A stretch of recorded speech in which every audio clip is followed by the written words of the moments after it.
Welcome to Recipes Recommended. Today's recipe is a recipe given to us by my close friend Noah.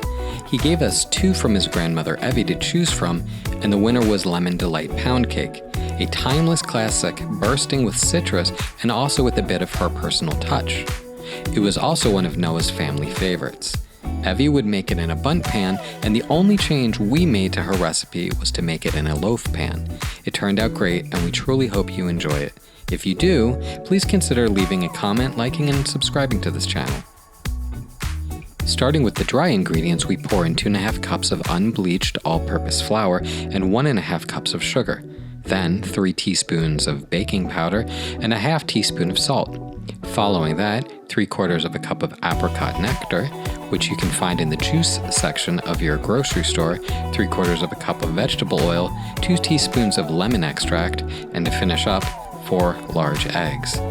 We then beat with a hand mixer for about 3 minutes until the batter is satiny and glossy. If you have a bundt pan, use it, but since we didn't, we sprayed a loaf pan with cooking spray. Then, using a couple of clips, we secured parchment paper to ensure the pound cake would easily be removed from the pan once baked. This is a trick I hadn't tried before and had only seen done by much better bakers than me, so I thought I'd give it a try here. Once the pan was prepared, we poured in the batter, scraping down the bowl to ensure we got as much batter into the pan as possible. Finally, we removed the clips from the pan and put it into the preheated oven on the middle rack. While the cake was in the oven, we prepared the lemon glaze. First, we poured in 1.5 cups of powdered sugar, followed by the other ingredient, 1/2 cup of lemon juice. Using a rubber spatula, I mixed until combined. The consistency should be pretty thin. After baking for about 1 hour, and when a toothpick used to test the doneness came out clean from the cake, we removed it from the oven and placed the hot pan on a trivet. Using a spare wooden skewer, I deeply poked a couple dozen or so holes into the top of the still hot cake before pouring some of the lemon glaze over the top, letting it absorb deep into the cake. I honestly was a little unsure, but the parchment cradle worked perfectly.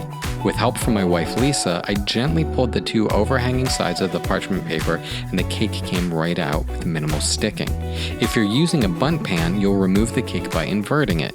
We then placed it onto a large plate, but a wire rack seated in a pan would work just as well and is probably a better choice. After the cake had cooled a little and the glaze had penetrated into the cake, we spooned most of the rest of the glaze over the cake. I'm really happy to try new recipes, and since I'm trying to get better at baking, this was a great experience and a big success. I learned a lot and my sweet tooth thanked me. This pound cake is one of Noah's family favorites for a reason. It's got tons of character and great balance of texture and flavor. I think since we're headed into spring, this is a great time to use bright flavors like lemon and citrus. It would be equally great served with ice cream or perhaps some fresh berries. Thanks again to Noah and his grandmother Evie for sharing this recipe with us. You can find the full recipe on our website, recipesrecommended.com. If you have a recipe you think we should make, send us a message and we'll check it out. We may also make a video. We thank you for joining us, and please don't forget, great minds eat alike.